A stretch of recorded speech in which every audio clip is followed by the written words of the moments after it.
Good day guys. Ayan, for today's video is alamin natin kung ilan na yung fry ng ating feeder koi. Kasi nga magma 1 month na sila bukas galing sa pagbili, or ano bang term doon, mula sa pagbili. So ayun, bali 1 month na sila dito sa akin, and alamin natin or bilangin natin kung ilan na sila lahat after 1 month. So dito din malalaman kung gaano kabilis dumami yung gapi. Ayan, so ito pala na, ito yung sinet up natin kahapon. Malinaw na guys, sobrang linaw. Iyan, ayan yung ating neon. Naggagawa na siya ng bubble nest. It means pwede na siyang i-breed. So kanina pinakain ko siya ng kiti-kiti, kaya ayan, mapapansin nyo malaki yung tiyan niya, pati yung babae, kasi nga part yan ng conditioning nila bago natin i-breed. So sa next natin video is pag-usapan natin yan kung paano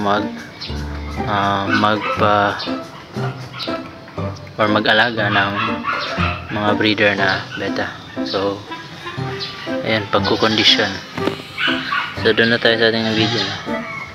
Ayan, dito pala guys, ready na ang ating para benta next month. Ayan, nilipat ko na yung ibang danyos dito. Ayan, may mga pink, yellow green, tsaka yan electric green, neon green, may orange na isa, orange burst or sunburst kung tawagin. Ayan, nandito na rin yung ibang gapi. Ayan, hindi lang masyadong kita sa camera. So mix na yan, yung DEM or Dumbo Ear Mosaic tsaka rose tail. Yung feeder natin, nabili natin to noong June 25. So ngayon is July 24. So bukas magwa 1 month na sila sa akin. So ayan, ito sila. So 4 na sila lahat, bali 2 pares, no? And yan, may freebie na 2 babae, pero yung isang female na freebie is namatay. So ayan, 3 babae lang to. And after 2 weeks or 3 weeks hanggang ngayon is may 2 na female na nag-drop. So ayun, yung unang drop ng female is 12 pieces. Yan yung iba malalaki na. Ayan, 3 weeks pa lang yan guys, wala pang 1 month yan, kasi is yung mga breeder 1 month pa sila sa akin. Ayan, yan anak nila. So ganoon lang kabilis, no? And yun, tamang pakain lang and pag-aalaga talaga, no, para mabilis lumaki. So ayun, so yun nga, balik tayo. Nung una nilang drop is 12, and ngayon kahapon nag-drop na yung isa. Ayan, nakahuli ako ng 10. And kanina rin nakahuli rin tayo ng 3 pa. So ayan pa lang yung drop na sa ilalim.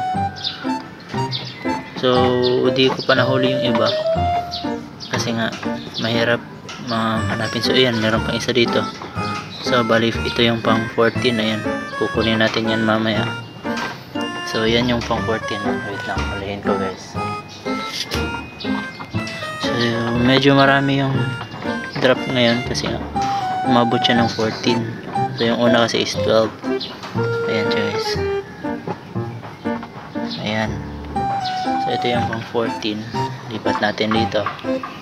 Hindi naman nila kinakain yung mga fry nila. Yun yung kagandahan sa feeder koi, pero nililipat ko lang kasi nga para makakain sila ng maayos, di sila mabubuli doon. Kasi nga pag sinama natin sa breeders, di sila masyadong makakain ng maayos kasi nga nagtatago lang sila. So yun.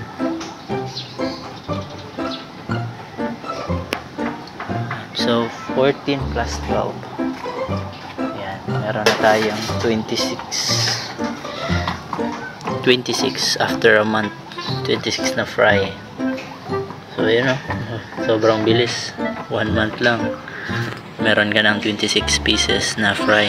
And di pa yan final kasi nga di ko pa nahuli yung iba, and yung isa nating female is buntis pa. So hindi pa siya nag-drop. Yan na lang yung last kasi nga dalawa pa yung nag-drop. So, yung pang tatlong female, siya na lang yung hinihintay natin. Hinayaan ko lang sila dito guys, di ko sila nililipat kasi nga di naman nila kinakain yung fry nila. And ito namang mga danyo, since hindi naman sila nangangain ng mga fry, hindi kasi sila carnivorous. So ayun, ito guys, di natin ito ibibenta, yoga na. So yan yung muna sa ngayon, no? And see you guys on my next video.